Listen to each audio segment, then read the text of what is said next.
नमस्कार साथियों, स्वागत है आपका हमारे YouTube channel knowledge inside learning में। आशा करता हूँ सभी लोग अच्छे से पढ़ रहे होंगे और सभी लोग हमारी जो शाम को 7 बजे रोज लाइव क्लासेस होती हैं उनको अच्छे से एंजॉय कर रहे होंगे। अच्छा लगा आप लोग के साथ जुड़कर, क्योंकि एक दिन जब हम लोग शाम को क्या होता है साथ में फ्रेश होके आते हैं, कहीं ना कहीं दिन भर की भाग दौड़ होती है। जब हम लोग को एक कुछ ऐसा सेशन मिल जाए जिससे हम लोग का नॉलेज है और इंक्रीज हो जाए, हम लोग के कंप्यूटर के कॉन्सेप्ट हैं, आर्टिफिशियल इंटेलिजेंस को लेकर अच्छे वीडियोस मैम ने प्रोवाइड किए, तो ऐसा लगता है कि कहीं ना कहीं हम लोग ने आज की भागती दौड़ती दुनिया में कुछ ऐसा सीख लिया जिसको कभी भी भूल ना पाएंगे हम लोग। अच्छा लगता है चीज़ें जब हम लोग के फेवर में होती हैं, पॉजिटिव होती हैं। मैंने भी चीज़ों को एनालाइज किया कि लाइव में जुड़ने से क्या होता है। बहुत सारे हमारे साथी हैं जिनके डाउट्स क्लियर हुए, उनका हमारे साथ पर्सनल इंटरेक्शन अच्छा हुआ, जिससे कि हमें भी ऐसा लगा कि कहीं ना कहीं जो हमारी क्लासेस हैं वो आप तक पहुंचाने के लिए लाइव क्लासेस का एक बहुत बड़ा रोल है। तो अच्छा लगता है जब आप लोग जुड़ते हैं। तब तक के लिए ऐसा करते हैं कि हम लोग की सीरीज चल रही थी ट्रिग्नोमेट्री, कोशिश ये करेंगे कि आपको इसका भी मैं लाइव क्लासेस सेशन ले पाऊँ। और हाइट एंड डिस्टेंस का ये सेकंड लेक्चर है। मैंने आपको एक क्वेश्चन और कराया था जिसमें मैंने आपको ट्रिग्नोमेट्री रिलेशंस के बेस पे एक क्वेश्चन कराया, उसका मैंने एक सेकंड वेरिएंट और लेके आया हूँ जो कि आपके सामने है।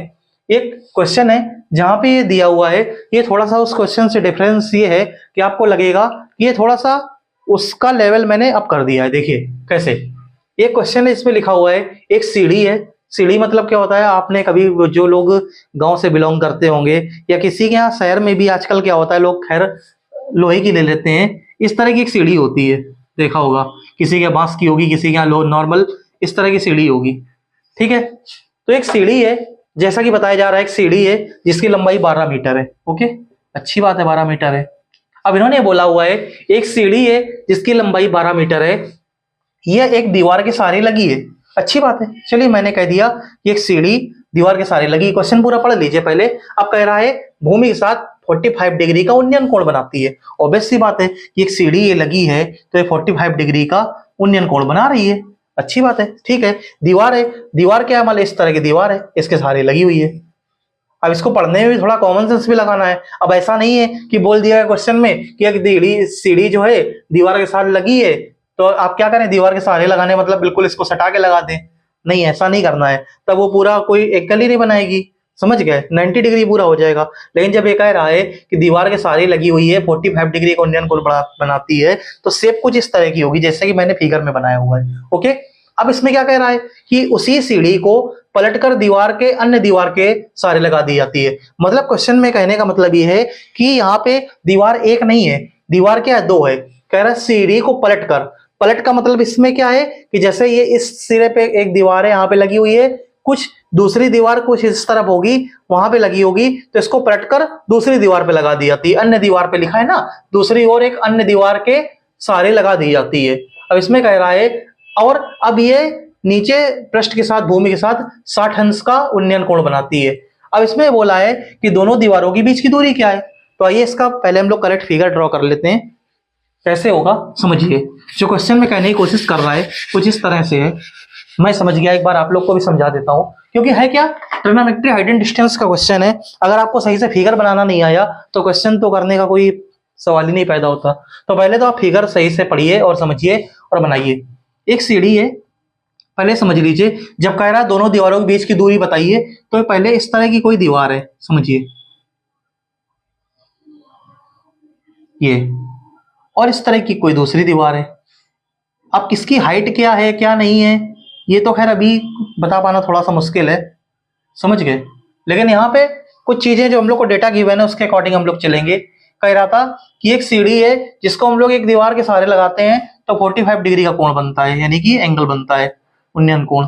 आइए बना लेते हैं। ये एक पॉइंट है कोई, इसके सपोज करिए एक सीढ़ी हम लोग लगाते हैं इस तरह से,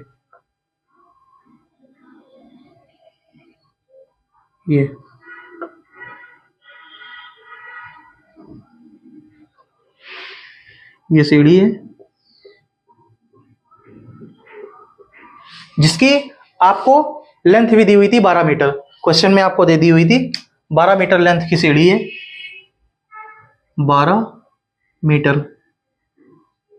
ओके, आप बताइए एक कॉमन सेंस का लोग आंसर करके बताइएगा मुझे। जैसे एक सीढ़ी है कोई, अब अगर हम इसको चाहे इस दीवार पे लगाएं, चाहे इस दीवार पे लगाएं, या किसी 3-4 दीवारें और हैं उस पे लगाएं, होगा क्या, सीढ़ी की जो लेंथ है ये कम तो नहीं हो जाएगी ना, ये बढ़ जाएगी। ऑब्वियस सी बात है, हम लोग क्या करते हैं, जैसे हमारे घर में सीढ़ी होती है तो हम लोग तो उसको कई यूज में लेते हैं ना। जैसे हमारे घर की क्या है, कोई टाड़ है तो उस पे हम लोग क्या करते हैं, लगा लेते हैं, तो क्या करते हैं सीढ़ी थोड़ा पीछे कर लेते हैं, तो क्या होता है वो एडजस्ट हो जाती है टाड़ पे।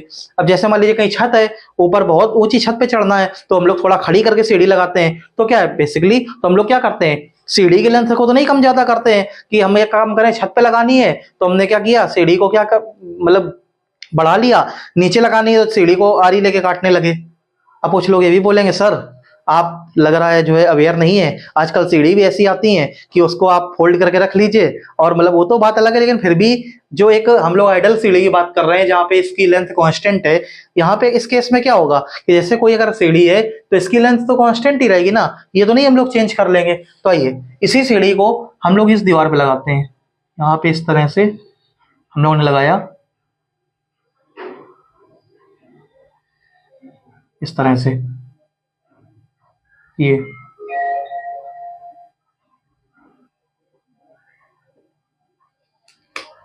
सेम लेंथ है इसकी 12 मीटर। जैसा कि मैंने आपको बताया सीढ़ी आप किसी भी दीवार पे लगाए जाके, इसकी लेंथ हर जगह कांस्टेंट रहेगी, समझ गए।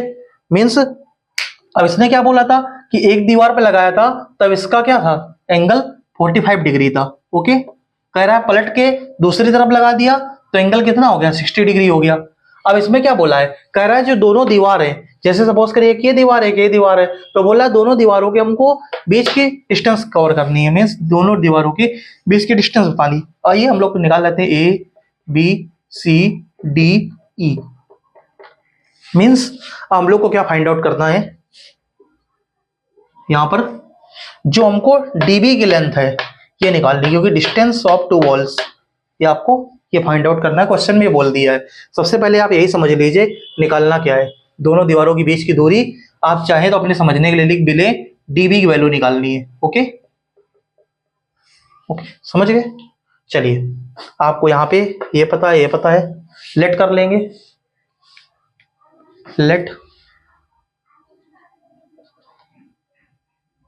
DC equal to x centimeter, meter sorry, centimeter कहां से आके बीच में, meter, and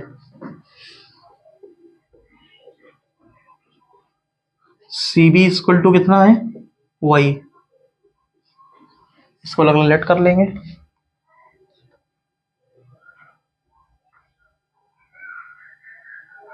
BC equal to Y metre.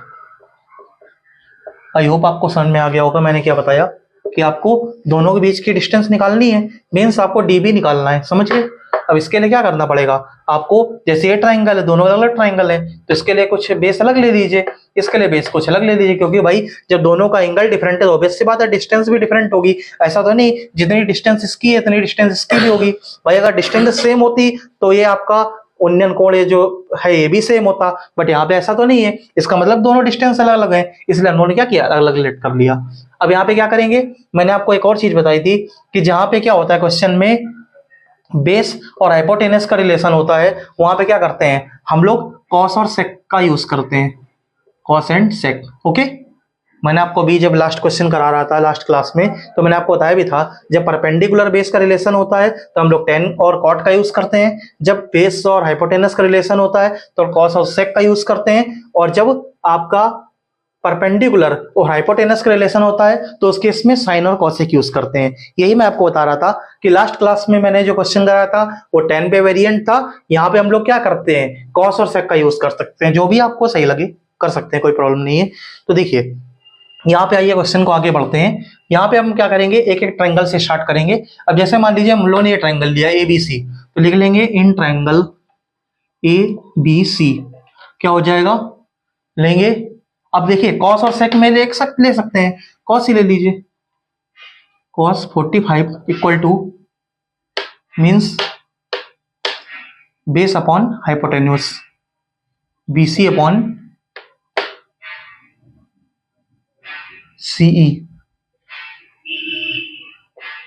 और एक चीज यहाँ पे आप अपनी अंडरस्टैंडिंग के लिए लिख लीजिएगा कि जो CE और AC है ये इक्वल है। CE इक्वल टू AC, ये कितना 12 मीटर। क्यों ऐसा क्यों? क्योंकि ये लेंथ ऑफ स्टेयर, यानी कि जो सीढ़ी है ये दोनों की लेंथ है, यही सीढ़ी ए भी, यही सीढ़ी ए भी है, तो दोनों की लेंथ क्या है 12। ये आपको लिख लेना है तो कंफ्यूज नहीं होंगे। ये क्या हो जाएगा cos 45 1/1। BC की वैल्यू कितनी हो गई आपकी, BC लिख दिया, क्या लिख दिया मैंने, ABC है ना, हाँ। तो BC इक्वल टू क्या हो जाएगा यहाँ पे Y, यहाँ पे कितना हो जाएगा आपका 12 मीन्स, क्योंकि यहाँ पे C की वैल्यू कितनी है, क्या है BC अपॉन C नहीं होगा, सॉरी AC होगा यहाँ पे। cos 85 ABC ट्राइंगल लिया तो यानी कि BC बेस अपॉन हाइपोटेनस है, हाइपोटेनस तो AC हो जाएगा। मीन्स BC की वैल्यू Y और हाइपोटेनस कितना 12, तो Y की वैल्यू कितनी हो जाएगी 12, ओके मीटर यहाँ पे। अब यहाँ पे क्या होगा, सेकेंड ट्राइंगल ले लेंगे हम लोग। In triangle DEC means cos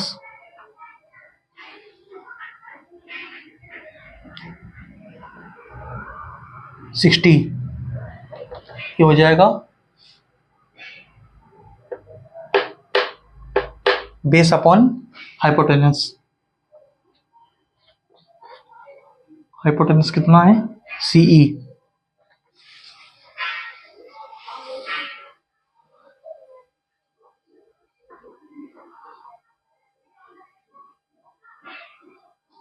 base upon hypotenuse जब आप करेंगे तो देखिए क्या होता है, मीन्स अब आपने क्या किया था, देखिए ट्राइंगल दो डिफरेंट थे। यहाँ पे जब आपने ABC को कंसीडर किया तो आपने cos का यूज किया, ये आपने BC की लेंथ फाइंड आउट की। जब यहाँ पे आपने सेकंड ट्राइंगल के लिए सेम स्टेयर्स को दूसरी वॉल पे लगाया तो क्या होगा, यहाँ पे इस जगह पे आप इस ट्राइंगल के लिए काम करेंगे तो cos 60 लेंगे तो क्या हो जाएगा, आप बेस अपॉन हाइपोटेनस से भी हो जाएगा, तो मीन्स 1/2 ये हो जाएगा आपका x, और C की वैल्यू यहाँ पे कितनी हो जाएगी 12 means 2x is equal to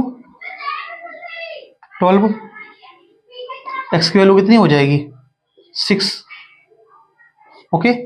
अब लिखेंगे क्या, हमको किसकी वैल्यू फाइंड आउट करनी थी DB मीन्स दोनों दीवारों के बीच की दूरी,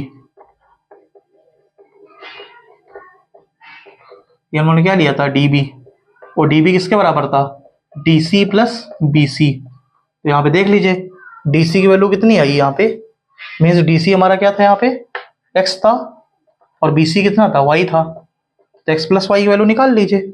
x हमारा यहाँ पे क्या है 6 और y कितना है 12 मीन्स DB की वैल्यू कितनी हो जाएगी 18 मीटर। आई होप आपको इसमें जो भी मैंने बताया वो अच्छे से समझ में आया होगा। आप लोग अच्छे से पढ़िए और जो भी चीजें हैं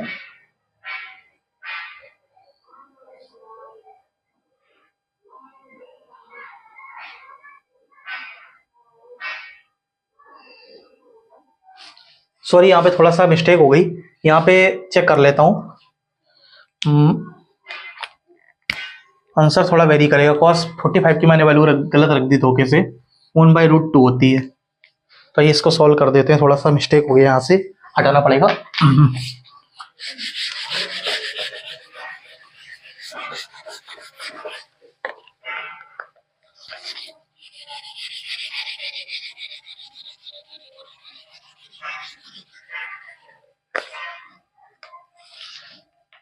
one by root two equal to BC कितना है आपका यहाँ पे y अपॉन AC 12, तो y√2 की वैल्यू कितनी हो जाएगी 12, तो y की वैल्यू निकाल लीजिए 12 अपॉन √2 से मल्टीप्लाई कर दीजिए तो हो जाएगा 12 √2 ऑन टू √2 मीन्स 6√2। तो y की वैल्यू 6√2 हो जाएगी और x की वैल्यू हम लोग निकाल ही चुके थे 6 मीन्स यहाँ पे dB की वैल्यू अब निकाल लीजिए। dB यानी क्या था dB? दोनों दीवारों के बीच की दूरी, दोनों दीवारों के बीच की दूरी। देखिए तो क्या हो जाएगा आपका dB equal to DC plus BC means तो आपको dB वैल्यू हो जाएगा DCX प्लस BCY। x की वैल्यू कितनी है 6, y की वैल्यू कितनी है 6√2। ओके 6 कॉमन 1 प्लस √2 6 √2 की वैल्यू होती है 1.414 तो 6 इंटू ये हो जाएगा 1 प्लस 1 2.414 तो कितना हो जाएगा 6 4 24 2 6 2 2 6 6 2 8 24 2 26 2 6 12 14 14.684 मीटर। ये आपका आंसर हो जाएगा दोनों जो दीवार है इनके बीच की डिस्टेंस। आई होप कि आपको थोड़ा सा समझ में आया होगा। मैंने धोखे में वैल्यू इसकी गलत रख दी थी cos 45 की, हो जाता है कभी कभी मिस्टेक, लेकिन आप लोग इस तरह की मिस्टेक मत कीजिएगा। बस कॉन्सेप्ट आपको समझ में आना चाहिए। जितने भी क्वेश्चन मैंने कराए आपको समझ में आए होंगे। कुछ अगर डाउट्स हो वैल्यू वगैरह प्लीज संभाल के पुट कीजिएगा। कहीं ना कहीं होता क्या है हम लोग भी कर रहे होते हैं तो हम लोग से भी मिस्टेक हो जाती है, आप लोग से भी हो सकती है। तो जो भी क्वेश्चन सॉल्व करें वैल्यू एक बार अच्छे से चेक कर लें कि आपने सही रखी है कि नहीं रखी है। वैसे भी जब क्वेश्चन सॉल्व करेंगे तो लास्ट में आपको समझ में भी आ जाएगा। तो आप लोग अच्छे से पढ़िए। कोई अगर प्रॉब्लम हो तो आप कमेंट सेक्शन में पूछ सकते हैं। जो मैंने डायग्राम बनाया इसमें कोई डाउट हो, कोई अगर कॉन्सेप्ट में डाउट लगे तो आप बेफिक्र होकर कमेंट कीजिए। मिलते हैं हम लोग फिर अपनी लाइव सेशन में शाम को 7 बजे।